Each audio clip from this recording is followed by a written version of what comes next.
Hey, welcome to another episode of the Twisted, Bent, and Exhausted Entrepreneur Podcast. My name is Jeff Harrison, along with Leslie Spohr. Leslie. Are you wearing an American flag today? I am. You know why? No, why? Because it's almost our birthday. That's true. That's true. It's just right around the corner for 250 years. And I love And I this only been because, alive for 200. Go ahead. yeah, because I love this because I love the whole idea of longevity. And, I think we're the oldest living civilization, a modern civilization, if you will, that has survived this long. I think, the poly markets keep saying that we're never going to make it again, but yet I've heard some really exciting stuff from the folks that are joining us in the US for the World Cup soccer, and they just love America. It's It's like, so great. oh, if we could just extract some of their enthusiasm and share it with those people who think that the world here in the US is going to hell in a handbasket, like, oh my God, comparison is one of the greatest things we have. So, yeah, that's me. That's my Well, it's round. just yeah, I've been watching those videos too. Those people make you feel so patriotic. We just came back from vacation. We were in South Dakota and Great Plains. I always forget it's the Great Plains right there, and all the Yep. Western history and all the, Mount Rushmore, which I'm really glad we went last week because I think Trump's going to be there on Friday, and wouldn't want to deal with that security traffic. But all the Deadwood, which they made a movie, they've got a series out of, and we went to Devil's Tower and all these places, and you just feel so incredibly patriotic.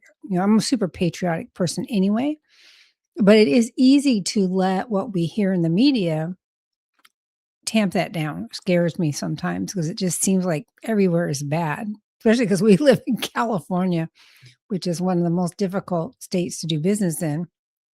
But the good thing I like the best about here is that, and I've traveled all over the world, as you know, is the fact that we have unlimited opportunities.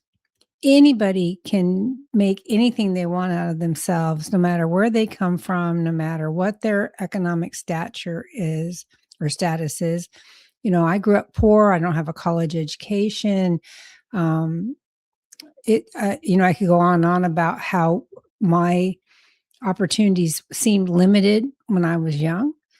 But if you have a dream and you're willing to work hard and you put yourself to it, you can do anything you want. I own 2 businesses, you own a business and you've been through some trials and tribulations yourself, right? When you were doing real estate and the housing downturn in the 2008 to 10 years. I don't know which year was the worst, but in that time frame, and you I think it was reinvented yourself. I So, think it was the years I lost multiple millions of dollars. Those were the yeah, worst years. a lot of people did. I bought a house at that time thinking I was at the bottom, and it was not at the bottom. It went down another 50 grand. So that was a bad idea.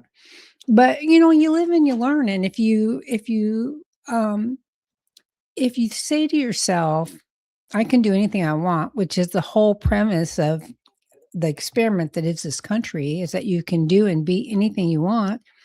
You can make something out of yourself. And I look at, even just like I said, just our 2 stories, right? Um, I've been wealthy and I've been poor, and I've been wealthy and I've been poor. And I think to myself, what is wealth really? How would you define wealth? Is it the number in your bank account? Do you think? Uh, no, a long time ago, with a mutual pastor that we know is like, true wealth to me is being able to do what I want when I want and pay cash for it. Right. And there's different levels. Like some people say, there's a point where, hey, what you're doing covers all your expenses.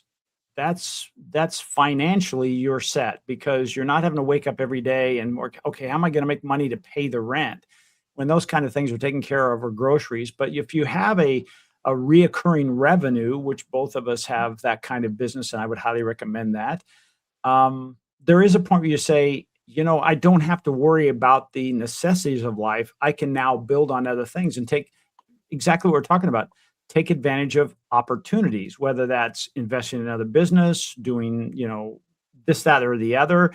I think that's one of those things that I think about wealth is being able to do what I want to do when I want to do it and pay cash for it. Right. And what do you say to those people who say, "Well, that's all well and good for you, but I don't have the money to invest," or they're all about why they can't do something instead of why they can. What would you say to those people? Well, my harsh answer would be to say, there are some people that, they could screw up a rock fight. They, they just their immediate thing is they have to see the negative in everything. It reminds me of what is that? Winnie the Pooh and Eeyore. Oh, it's always bad, right? And and so, there are some people out there, no matter what you do, they will never see that a glass is half full. They'll always see that it's half empty. And I think identifying those people and not letting it pull you down is a big thing. But I would say those people that say, and I had a meeting on Friday with someone who is a younger person, and I love speaking with young people, Leslie, because there's this media that says, oh, their future is really in danger. When I looked at it and I said, but really the future is unlimited. There's never been a time in history, even when I was their age, that really the opportunities were unlimited. There is one of those things that's like literally, if you can imagine it, it can be done today. I mean, I was I was doing research today on data centers based on the latest build, and was that the most effective? And the answer was no. We should use small nuclear reactors to power them versus generators, because that's still coal, fossil fuel.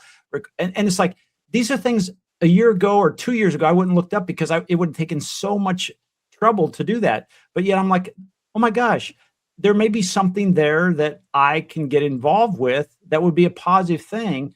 And and it may make this a possibility. And so it's really unlimited. I really believe that. It is, and I work with people sometimes who are telling me, like, when I do those mini challenges, and I hear people telling me all the reasons why they can't do something, and I'm a believer in can I get something done. I teach that to my employees. I teach that to the people I coach. You and I've talked about a ton, right? How Yep. can we do something? And what's kind of freaky is that these days, it seems so much easier than it used to be. And I'll tell you what I mean by that. My sister, who worked for Wells Fargo for over 35 years, and she volunteered to be retired, so that because they had a good severance package, they had a good parachute for It's a her. good deal. Good deal. Yeah, she got a year's salary for it. So I thought that was pretty good. But she retired, and now she's thinking about starting her own business. And Mm. and it's funny because, and I'm not a naysayer, that I'm Susie positive all the time. I can say Susie because that's my middle name, Susan, Oh, so okay. I'll All say right. Susie positive.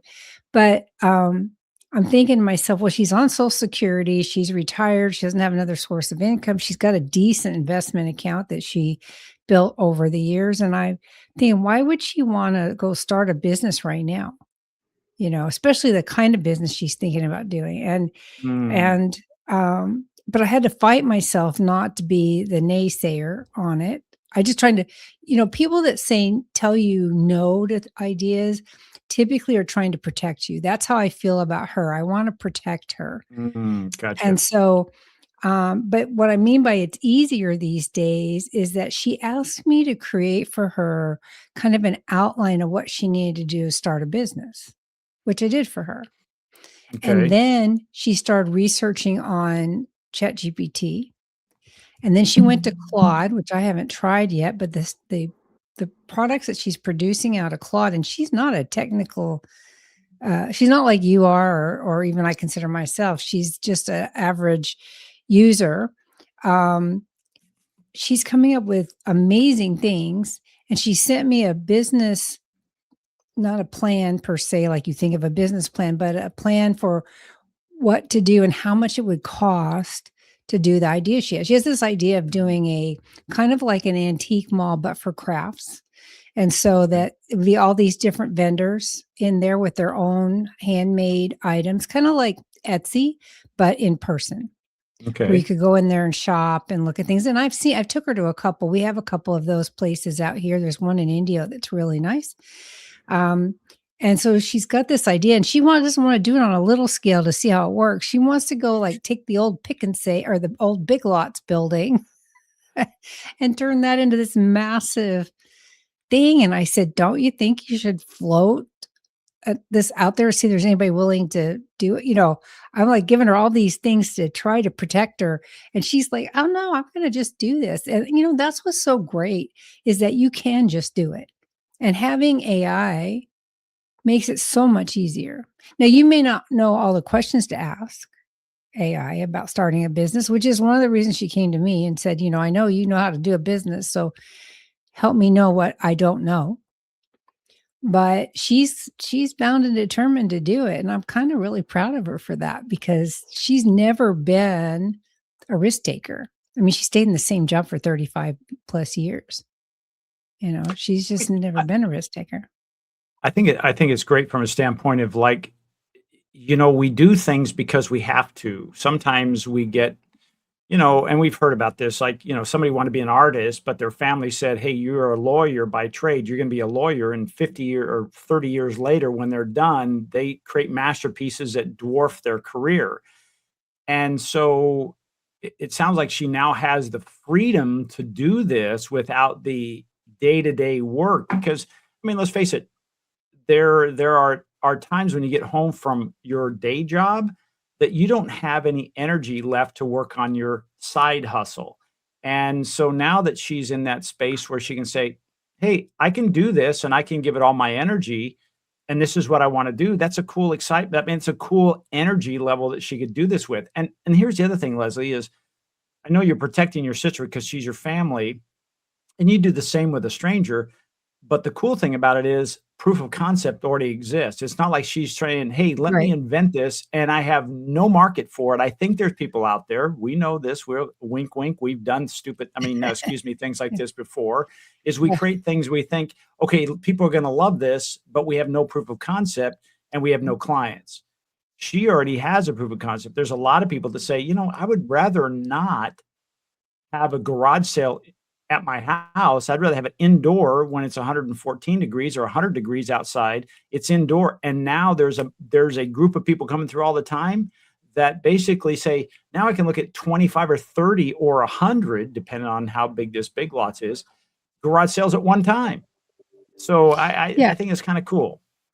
Well, yeah, the point of all of that is to say, if you have an idea, first of all, you should always do something you love because it is a cliche, but it's true that if you're doing something you love, it's not like work every day. When you feel like drudgery, like, oh God, I gotta go to work, you're probably doing something that you don't really love to do.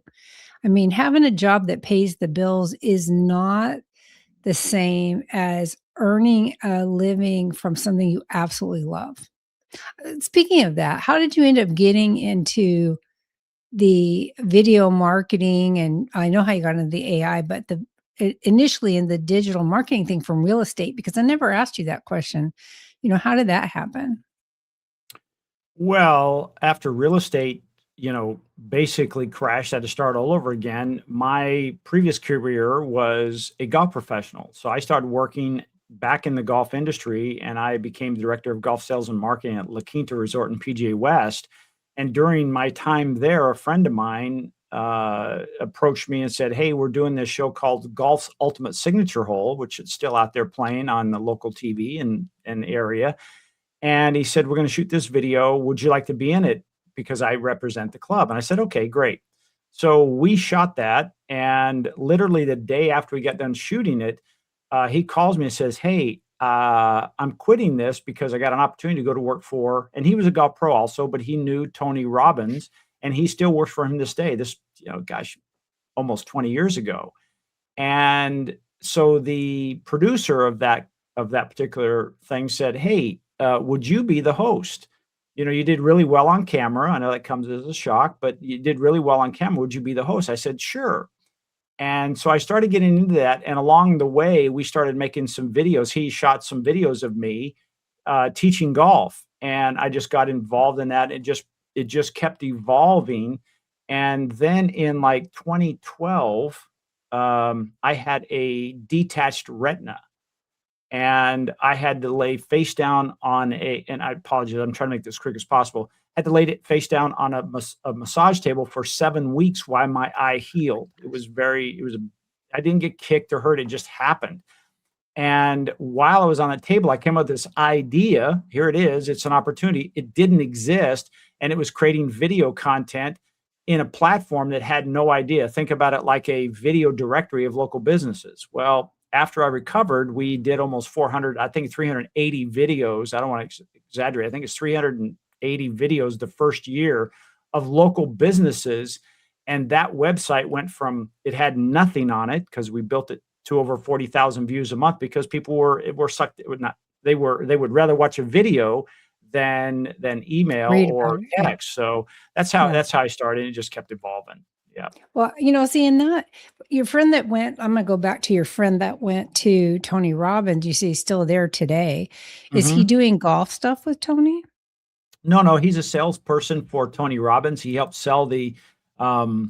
he helped sell the marketing for, upcoming events and whatnot. So And so that was 20 years ago or more. yeah, So yeah.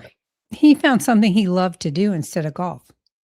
Yeah, he was able to move out of the desert because he had a business in the desert that which quite frankly, 2008 just destroyed his business, that particular thing, and because it hurt a lot of people, Right. and he found that that allowed him to do what he needed to do only living in Michigan, which was where he was from, and now he's a hunter, a fisher, he loves that kind of stuff, which he had kind of set on the back burner for 20 years as a golf professional, and it allowed him to work from where he wanted, doing what he wanted, and making a nice living for that, and so that Yeah. it was a nice thing for him, yeah.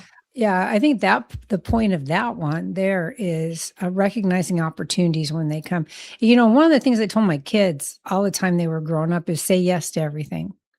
Whatever comes your way, say yes to it. Mm, And because that's kind of what I did. Again, I have no college education. I just have street smarts and saying yes to everything to learn all kinds of different skills when I worked in aerospace. First in commercial, we were making disk drives, so it was commercial manufacturing, mhm, and then later into military manufacturing, all kinds of stuff. I mean, satellite tracking and imaging. I was part of the team that built the first, the one that does Google Earth. That antenna. mm. Yeah, yeah. And every ship in the Navy has at least two antennas I've had my hands on. And I built 47. And when I say I built, I was the planner. I bought the materials. I wrote the instructions for getting the stuff built on the floor. I was facilitating the assembly of a product. So there's 47 airports in the country that have wind shear detection devices in there that I facilitated being built Wow. for the FAA. And so, but in the course of that, I started out working on the line. We were literally stuffing parts manually into boards and soldering components into single layer printed circuit boards, right? And then we went to multi-layer and they moved me and I was too fast on the line. So the line was getting really upset with me because there wasn't a quota per se, but when you're so fast that you're waiting for people to send product down the line to you to work on, they kept moving me farther down to like the end. And then I'd still be sitting there. And so they would I was only 18 at the time. So the adults were getting really mad because I was making them look bad because they weren't working fast enough. So Yeah. then they moved me into an inspection mode in that area, and I was inspecting multi-layer printed circuit boards when they first came out, and when we first got flow solder machines, we were first running stuff automated when I first started doing that. Then I worked in the stock room and, I was lucky enough, and I say lucky enough because I said yes to all these changes.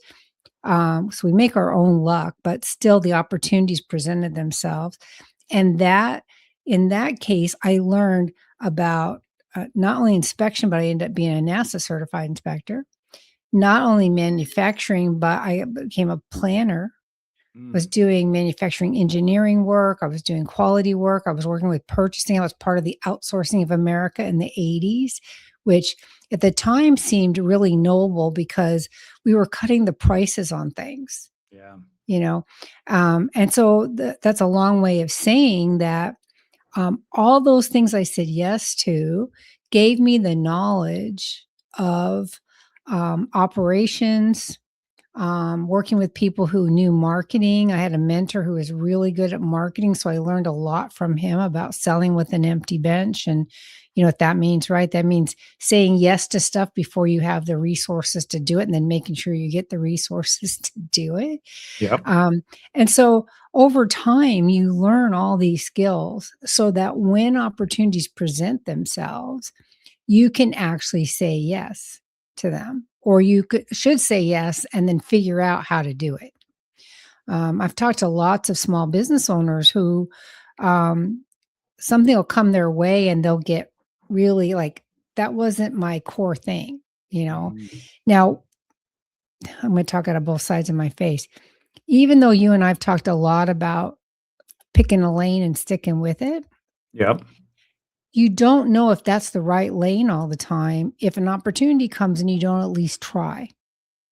Because maybe that lane is gonna veer off in another direction and it'll be better for you. Or maybe you say, "Nope, that wasn't the right thing. I need to go back to my original lane." Right? I mean, That's how many times have we talked about that? Yeah, I think it's great to investigate these other opportunities because, what might lie underneath the surface is actually better than what you expect, and there may Right. be some tools within that underneath that next layer that actually propel your core business to do even better. Right. Isn't it kinda like networking, right? The person that you go and you meet, like we're in BNI together, and not everybody in there is somebody who can directly um, refer to us for business. Right. However, you don't know if they know somebody, or That's you right. don't know if they once they get to where you always say no, like, and what is it? No, No what do like and you trust. no, like, and trust you. Once they do that, they're more willing to share your information with somebody completely. You have, 3 or 4 people down the line that could turn into something. Well, Yeah. it's interesting you say it because just today I received an email from someone within our group that did just exactly that. They referred me to somebody because I had mentioned, maybe I'm looking for someone locally that would do some of the filming for me. Instead of me showing up at the camera, I need somebody to be able to do that. But I said I needed somebody who had the mindset of also a producer and a director. They're not just the camera person. And I've had that person before where they show up and they just turn the camera on and they think just capturing the content was the answer. When I'm behind the camera, and this is what I'm looking for, is I said, you need to see the scene and what they said and how they said it. And so you're not just shooting it, but you're also directing it. And she said, oh, I know someone. And she connected me to that. So she wouldn't have done that a month ago because A, she didn't have context, and B, she's now gotten to know me better and felt confident that, hey, this is a potential connection. So I had no idea going into this conversation that would come out of it. But yeah, that's like you said, like networking. You just have to be open and receptive. I didn't immediately say, "Oh no, I don't. I'm not interested in anybody else," because it happened once and it didn't go well as I'd like. So yeah, I think it's a great point you make. Yeah. So, as a business owner, or as somebody who doesn't have a business but are struggling, say you're not making enough income at the job you're at, or you really hate it, but you're doing it because it's helping you pay the bills and buy groceries. Life doesn't have to be that way. And you can certainly start a parallel side gig doing something you really, really enjoy. Because I'm a firm believer in that when you give into your community in whatever way that whatever form that takes, when you give back without the expectation of without the pressure and the expectation of I got to make a living, right? Yep. As long as you give to other people, the universe repays you and the money comes. It just does. And so being able to recognize opportunities, whether you're just getting started and you've got a day job, but you're going to do something on the side, which isn't a lot of extra work, but it's great training for what it's going to be like to be a business owner, right? Because we're Yeah. always busy, we're always working.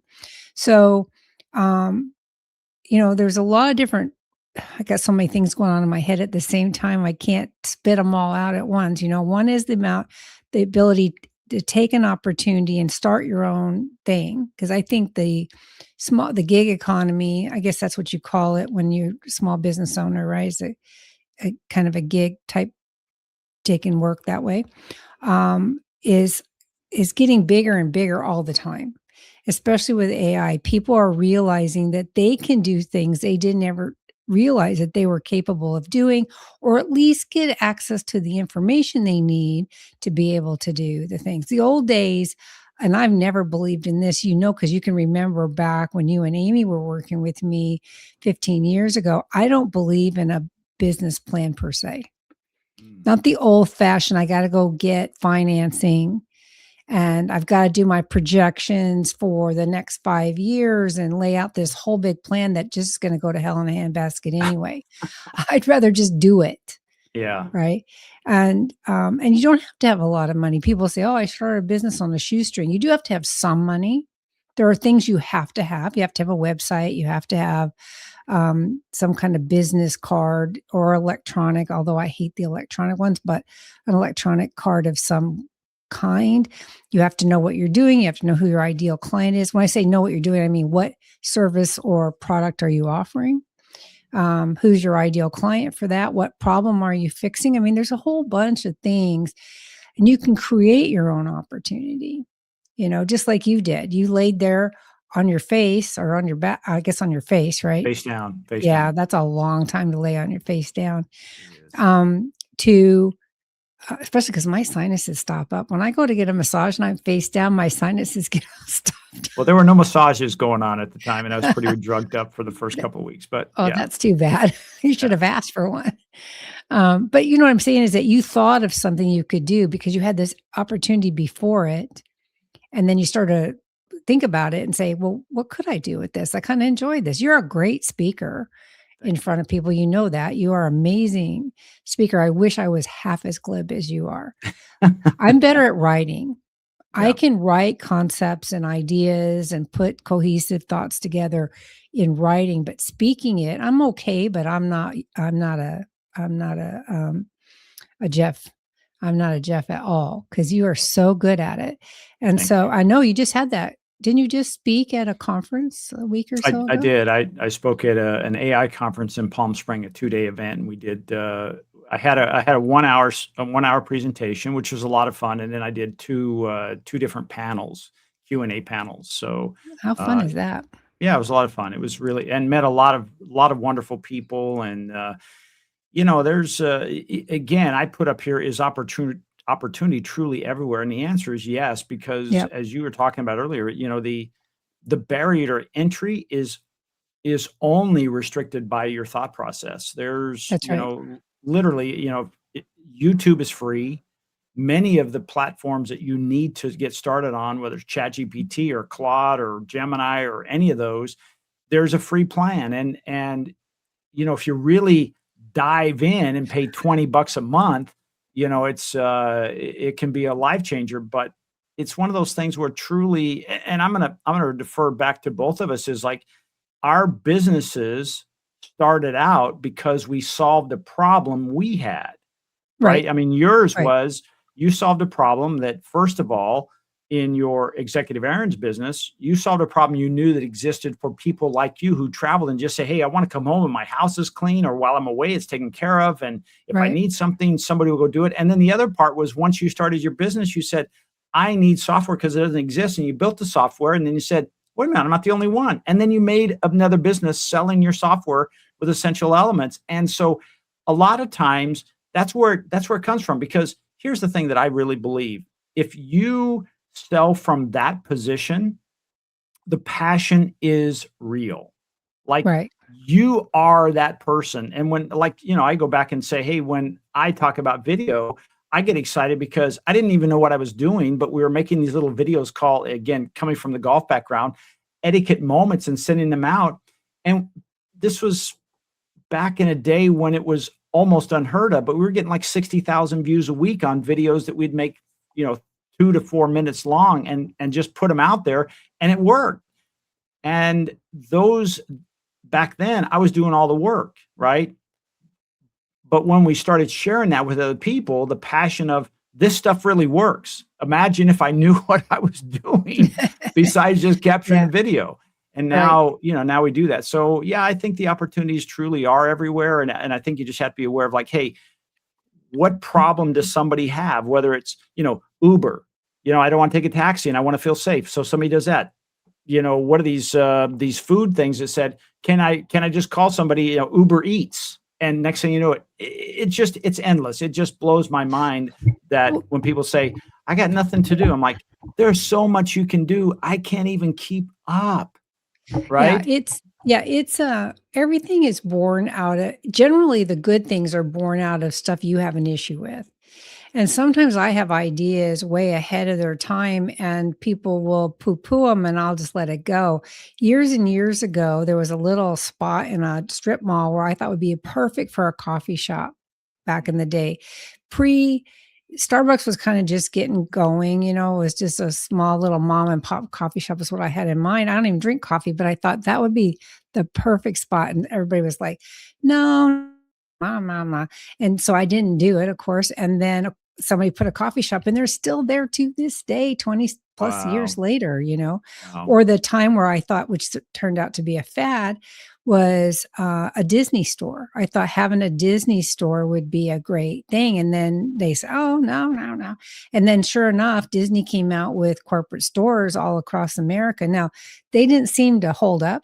I think the only Disney stores now really are either online or at one of the Disney walks or Disney downtown Disney, but still having a store, after I thought of it, it went. Today, it's the I wanted to do about 5 years ago an app because it's confusing for me to keep track of all my subscriptions. I can't keep track of, and then they keep changing the rules.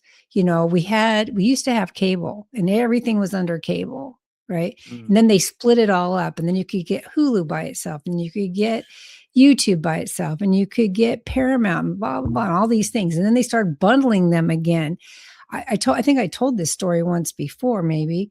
And that was, I had a, um, couple of Fox apps and it was costing me $100 a month. Mm. And I got a renewal notice for $80. And I said, you know what? That's ridiculous. $80 a month for this. I don't even watch it that much. So I went and investigated and it turned out the two I had for 100 were now bundled for $29.95 a month. Oh my gosh. So I canceled one and started the bundle. Now for $30, I can have both of them. And I do watch them enough to warrant for that. So the bottom line on here is that I had this idea that wouldn't it be great if you had an app that would take and consolidate all your subscriptions and let you cancel any that you don't want or see where they're redundant or see where they now bundle things. And I talked to a programmer and who was very successful at programming. And he said, oh my God, that would be so difficult to do because they keep changing the rules and you'd have to have a whole staff to keep up with it. And blah. Do you know today there's 4 or 5 or 6 or more apps that'll do that for you? Sure. So, you can have the vision, but if you don't have the conviction to follow it, the opportunity may pass you by. So when we're out in the world and you're right, I started Executive Errands because I traveled for 10 years and I would have loved to have had somebody that I could go take care of things for me at my home or my car or, just check on my home or bring in the mail or all the different things that you need when you're gone. And, um, you just have to, if you create out of a need for yourself, you see that opportunity for yourself and you believe in it, there's nothing stopping you. I mean, I've been in business 20 years on executive errands.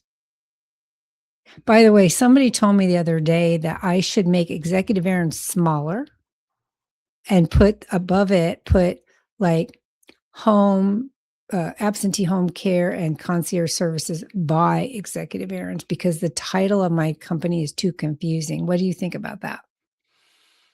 Wow, if that's marketing advice. Do I give marketing advice on this show? I guess I could. Why? We do Um, it all the time. That's what we I do. well, I like that idea. So it's a rebranding situation where, I'm always a believer in the name of your business should, and even though I look at Swing Point Media, nobody knows what that is. It made sense when I was going to do it in the golf industry, that we shouldn't make our potential customers guess what our name means. So I like the idea. Yeah. Yeah. Well, I've changed tax lately this last year several times trying to find the right new approach because the world has changed. The consumer has changed and the clients have changed. And so you have to roll with that and you have to look at constantly again, this is another about opportunity. You have to look at how did they change in relation to your business and what do you have to do to evolve to meet them where they are? Yeah. I mean, if you are a steakhouse and you've done really well, but all of a sudden you've noticed the demographics of that city where you sell your steak and you've noticed drop off is they become vegetarian. Do you start offering vegetarian meals or do you change directions? Maybe you say, "Hey, I'm great at running a restaurant, but the taste of my demographics has changed and I need to make that shift." Otherwise, you could be a blockbuster just waiting to go down. Yeah. And so I think what you're doing, Leslie, is you're not searching, you're not just throwing something that says, "Let's change everything and see what happens." It's like, let's look at the data, let's look at the trends, as Gretzky would say, skate to where the puck is going, not where it is. A lot of people get stuck in that where it is and wonder by the time they get there, it's like, it's already time to change again. Right. Go where it's going. So I think what you're doing is really a good idea, and it's not something that's difficult to do, right? I mean, it's a few lines on your website and your business card or this, that, and the other, and next thing you know, you're like, "Oh, there it is." So when somebody sees that, they're like, "Oh, that's exactly what I need, absentee home care and concierge services by executive errands." Oh, I like that. Yeah, it works. That's a tagline. So basically what you're doing is you're taking the tagline instead of being under the name, the tagline leads the name, Yeah, I'll right? probably do that with my business cards, because I've been trying to reinvent several of my marketing collateral products, and, you saw the new What book? brochure. Yep. That's the first time in 15 years I've changed that. So, Well, and here's yeah. something I'd recommend you doing, okay, because I don't want to gloss over this. Is before you do anything, you have a nice sized database. I would put up a do you like A better than B? Or do you like B better than A? Please hit reply and just put A or B before you do anything. Because some people might say, "No, it's too confusing." Other people might say, "Oh, that's the greatest thing since sliced bread. I like that idea. Let's do it." And as you said from the very beginning, sell with the empty bench. You're saying, "Hey, let's stock up, change my business cards, change everything, and then hope the market is there." Why not go the other way around? Yeah, you're right. Yeah. And the same Even thing, put we it on social media and say, "Hey, I'm thinking about doing a little bit of an adjustment and name change. What do you think? This is what I'm thinking. Would this be easier to understand, or do you like the way it is now?" Yeah, And after just 20 vote. years, it's hard that I say after 20 years, it's hard to think that you need to do that. But on the other hand, again, the customer has changed. Remember, Yep. we've gone through this whole wealth is younger, people are more DIY because they're younger people. 20 years ago, I was marketing to people who are my age now, right? So those people are 20 years older. So they've either aged out or passed away or gone into assisted living or whatever, which I hope doesn't happen to me in 20 years. But I'm saying is that you have to look at that. You can't just build something think it's gonna last forever. Now, unless you're McDonald's, maybe you could do that. But even they're reinventing. I was in one the other day because I was having a meeting at McDonald's, believe it or not, Wow, the which golden arches for a meeting. I thought it was kinda rinky dink, but the realtor I was meeting with had a client meeting down the road from there. And so she wanted to be as close. And I said, well, look, let's just go to McDonald's. It was the closest thing. And I like their tea anyway. That's usually what I get. She likes the French fries. I'll just say Who that doesn't up love the front. french fries? Come on. She loved the French fries. But I was there and I always ask for, first of all, you can't get anybody at the counter. You have to use a kiosk, which is new to me because I don't go to McDonald's that often. They've evolved Right. because of keeping their costs down, right? Right, and then I asked for extra ice, which is an option on the kiosk, but then I watched a robot dump the ice in there and move it right down the chain to put the drink in it and it still wasn't extra ice because it's all robotic now. So where Yeah. people were making drinks before and you had the option for customization, it's a lot more difficult to customize than it used to be because everything's automated, everything is kind of standardized, but the flavor of McDonald's, I don't believe has changed in 50 years. I mean, it seems like it's always the same no matter where you go, which is kind of cool. Again, I don't eat there but that often, but I know what a cheeseburger tastes like. I can feel it. I've had enough cheeseburgers in my day. I know what they taste like. I So think all I'm I saying is that even McDonald's has evolved to yeah. stay up with the new faster, better, quicker, all the stuff that happens in this day. I mean, this society wants everything right this minute, all the time. Well, And here's an interesting play, and I'm gonna go back to we first started, we were talking about the people from around the world were visiting the United States become of the World Cup. And I remember some of the videos they're talking about they're going to Chick-fil-A and yeah, McDonald's and all these Golden places, and they're Corral. Golden Corral, and they're just, like, over the moon at what happens there. And I just wonder, hey, have we become so complacent that we just take it for granted? Like, we take it for granted that we walk in a store and whatever we need is there. It's abundant. And then when it's not there, we immediately go on our high horse. And so when I say that, I'm going to say also, is that a standard that would be nice around the world that we all have abundance? Yeah, I think, you asked earlier about wealth. And I think when all of us have the ability, and I think we're really close to that, is we're not worried about food or shelter and the basic services. I think our society here in the United States, we're really close to that. I think we are. I'm not sure exactly where I was going with that. Is like I would just like us to say, hey, we appreciate what we have, and using McDonald's example, hey, that's the worst it's going to be. So if it gave you 3 fewer ice cubes than you were hoping, they can adjust that. They'll get better at it. I think when they first put the machines in there, they had the kiosk, but they let us do our drinks on the outside, and now they've made it automated because they have better systems and better control there, I guess. And there's still some places you go where you get your own drinks, but I think it's evolving. It's only going to get better. But I love how people that have never been to the US, they said a couple things, Leslie, and I don't want to go too far down the road, but they it's said okay. they are the news they get about America, it's still like it's a Yeah, dangerous place, they're mean people, they're, all this stuff, and it's when they not came there, clean. they're going, "None of this existed."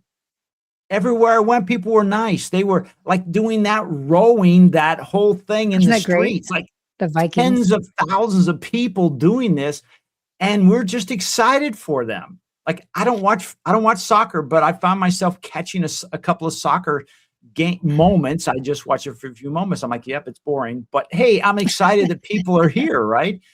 And so There's I so many just great things. It's so many yeah. great things. I just Well, saw a video where this couple got married in, I forget where. I think it was in, New York, and all the Croatians joined in and this was on the street, right? And they wanted to take pictures with the bride and the bridesmaids. I wow. mean, just things like that. people talking about going to Texas Roadhouse, which is, I like Texas Roadhouse for a steak every once in a while. And they were like, but they gave me peanuts for free and they gave me bread and I could have more if I wanted it. And there's free refills. You know, Refills, oh my gosh, like, I we just take it know. for granted. We do, and I love that we've gotten this new perspective about, and this ties into opportunity because this country is the land of opportunity. I've been to Italy, I've been to Spain, and several European countries. Turkey, I've been to Turkey, I've been to Egypt. Um, I've been quite a few places in England. Oh, the food is terrible in England, my opinion. I did not like what they ate. I was so happy to see a McDonald's. Speaking of that, when I got back to near the airport, I was like, "Oh my God, real food!" Because I don't eat the way the British eat, but because bangers and mash is just not good. I just will tell you. But it's such a joy to see people come here, and because the Americans are so generous, really. Most people are very generous. They're very loving. A lot of these people have opened up their homes and invited the World Cup attendees to come and see their homes, to go hunting with them, to go experience barn dance, or just all these things that we just don't think about. And Yeah. it's made me truly appreciate everything, which is why I kind of wanted to talk about opportunity today. Because if you're out there and you're thinking about starting a business, the only thing stopping you is you. You can find a way to come up with a few pennies if you need them to get started. You can join a chamber of commerce and get to know other local business people and learn from them and ask questions about how did they get started and what did they what obstacles have they run. One of the reasons we do this podcast is so people don't have to make the mistakes that we've made, right? That's one of the things that we talk about all the time. This is what we've learned, this is how we did it. Now with AI, things are infinitely easier. You shouldn't be afraid of AI. You should embrace it and figure out how it can best help you, whether that's creating a menu or a recipe like your wife does. It'll amplify the talents you already have. It does. It really, truly does. And I love it. Which reminds me, before we get too close to the end here, July 1st, which is a couple of days from now, Jeff and I have a podcast episode coming out about, which hopefully you'll see this after that one. But if you haven't, you see this one first. It's coming out with a discussion about data centers and a different perspective, AI data centers, than much of what most people hear in the media. Everybody's turned into NIMBY, not in my backyard. And there's a lot of misinformation out there. And so take a minute, watch our video, and see if you don't get a different perspective. We're not trying to convince anybody one way or the other. We're just trying to offer alternative views on the same topic, because there's very little positive out there. It's all pretty much negative, which I heard, by the way, may be coming from foreign actors trying to discourage this country from getting people to rile up and not wanting to put in data centers so they can beat us out on this race, because this is a race. I think whoever controls the information is going to control the world. So it's important that we understand both sides of these issues. Well, I think you hit on a point there, and I won't drag it through the mud there, but we tend to consume one side of the story. I don't care who you are, conservative, liberal, independent. You tend to consume only half of the narration, and I think that particular episode you're referring to, which will come out, it came out after this one came out, by the way. Oh, it did? Yeah, it will come out after this, because this will be the second week of July, this episode. So anyway, so when it comes out, the point is we only get half of the story, the half of the story that actually aligns with our views. And here's the biggest thing, and Leslie's pushed me into this, to have a conversation. And the conversation is, you can look at all sides, versus it's not a debate. A Right. debate is designed that one side wins and one side loses. A conversation is something that I see your views, you see my views, and maybe there's an our view, right?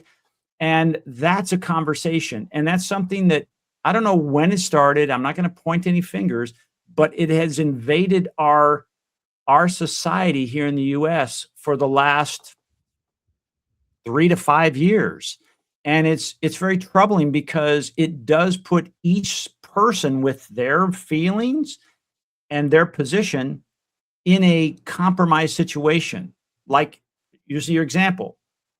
I have a different feeling about data centers that we should shut them all down, but I don't feel safe that I can even talk about that. That's the wrong You're thing saying you should because shut them all down?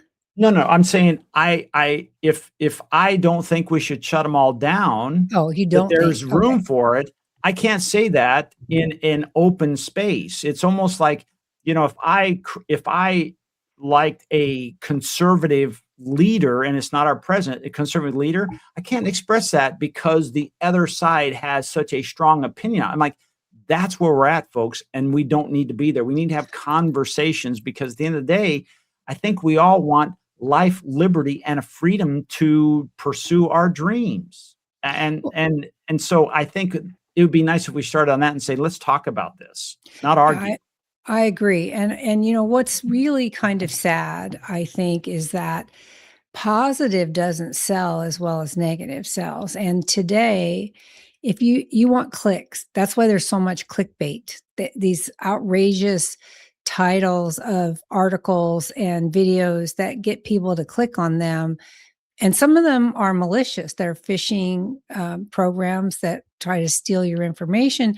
And other ones are just ones trying to get those clicks because that's what their advertisers pay for. And that's the reality of the world we live in. Social media is everything. And so now, you and I both know that social media is changing and it's not going to be pay per click. It's going to be information based and answer based. And a lot of people don't most people don't know that yet. They still think it's all pay per click and that's what it's going to be. And it's been that way for a very long time. When I first started Executive Errands, I got hooked into what I thought was Google AdWords, pay for Google advertising.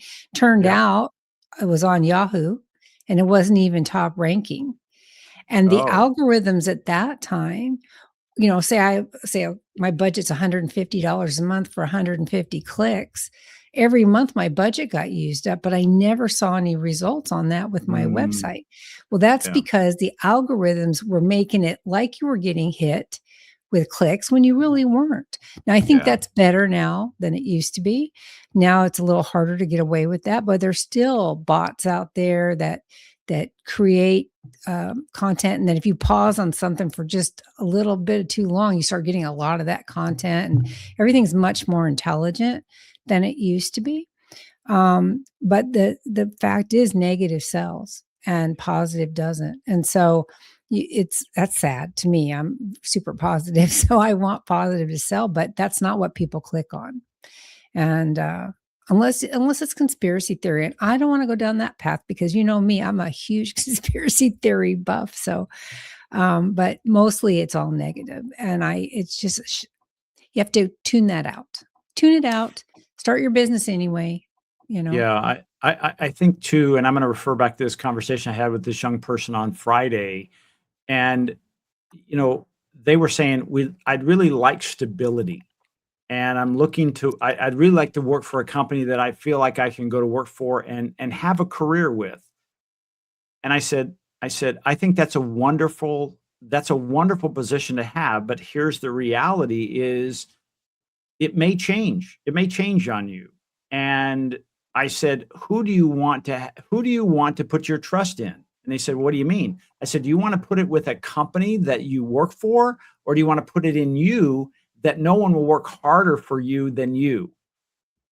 And they thought, they said, oh, well, me, of course. I said, well, and they said, but I don't even know what to do. I said, that's okay. If you just have that thought now and you keep that of like, that could be your side hustle.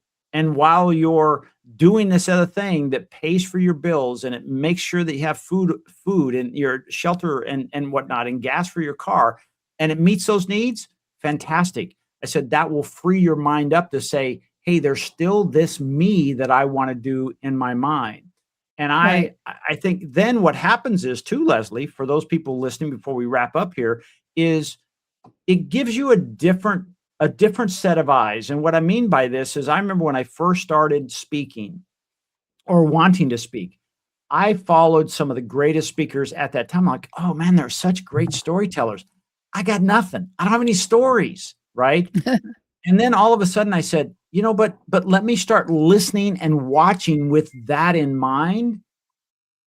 And all of a sudden, every day, Leslie, there was a story. It was an article in newspaper. It was in a bump in somebody at a restaurant or a shopping center. It didn't matter. All of a sudden, there was a story about that could be shaped into a story that would be when I would speak. And I think that's the opportunity we have, that there's not another living animal on the planet that we can shape our own existence and future just by what we think and how we feel. So I would encourage people to keep that in mind and say, oh, just because I'm in this location today doesn't mean you have to be there forever, especially if you don't like it. You can start saying, what if? What do I like to do? What could I help other people accomplish? Because that's the other thing is, I want to leave this and I'll turn it back over to you, is when you help enough other people get what they want, Right. you will have all you want in life. That's absolutely true. I 100% agree with that. I've seen it day in and day out with not only my own business and my own stuff, the stuff that you do, but also all the people that I coach and work with. They're all in that same boat, that when you give out, what you put out comes back to you tenfold. Yeah. And I just think that if we can leave this with anything from my perspective, it's that opportunities are everywhere. They truly are. And if you have difficulty recognizing them, then get a coach, get somebody that you can talk to that can give you a different perspective, that can say, well, what about this? And what about that? Because you really, sometimes you can't see the forest for the trees. But if you have a dream, then it's easy enough to achieve it with some hard work, with some perseverance, tenacity, and persistence. Those are the keys to being a successful entrepreneur: is tenacity, perseverance, and persistence. You just have to keep putting one foot in front of the other until you achieve what you want. And sometimes you don't even know you've achieved it till way after it's done already. That happened to me. I was pushing that train up the hill for so long, I didn't realize it had already started going down the other side. So you just keep putting one foot in front of the other. And if you need help, get it. Ask for it. Get a coach. Get a mentor. Um, Listen. I think probably that's the key, is listening for opportunities, listening for what can you learn from any situation, and the people around you. That's really, really important. Yeah, I was told a long time ago, actually, probably one of my parents, they said, God gave you two ears and one mouth. Use it in that ratio. Listen twice as much as you talk. That's a good. And it is a good one. I like going into rooms where, I'm clearly not the smartest and I just listen and I absorb. And speaking of that, I want to invite you all to the 5 days of freedom challenge that Leslie offers. It's on the screen now. For those of you who might be listening, it's at her conciergebusinesssolutions.com/, the word there's a dash, and then the number 5, there's another dash, and then the word day, and then another dash, freedom dash challenge. And if you go to that website, you can sign up. It's free. 5 days with Leslie, one-on-one. You're not in a group setting, and she helps you figure out some of the things we talked about today. If you have an existing business, that would be even better. But Leslie, would you tell somebody no, you can't be joining if they don't have a business, but maybe they're looking to develop a Oh, no. side hustle? No, I'm happy to help anybody. You know that. Um, the 5 Day to Freedom Challenge generally is a small business assessment a business assessment that I do with people to help them get unstuck or identify opportunities for them in their business. But if there's somebody who's thinking about starting a business, by all means, we could certainly sit down and talk about that over 5 days and see what do you really love? That's the first question I'm going to ask you. What do you really love to do? Because you should be always in this lifetime, you get one lifetime that you can remember. And so it should be, you should be spending that time doing things that you truly love to do. And your life will be much, much happier if you do that. Like that. So it's on the screen. It'll be in the notes. And with that, I just want to say thank you for joining us. It was I never thought we would have this much to talk about, Leslie, because she coerced me. She said, no, just turn on the cameras. Let's just roll on. I'm like, we have nothing. What are we going to talk about? She said, opportunities. I'm like, what kind of opportunities? You've been here at the Twisted, Bent, and Exhausted Entrepreneur Podcast, where we're full of opportunities. We just said, hey, let's just start talking. Here we go. Leslie, thank you so much. All right. Bye, you guys. See you next time. Bye-bye.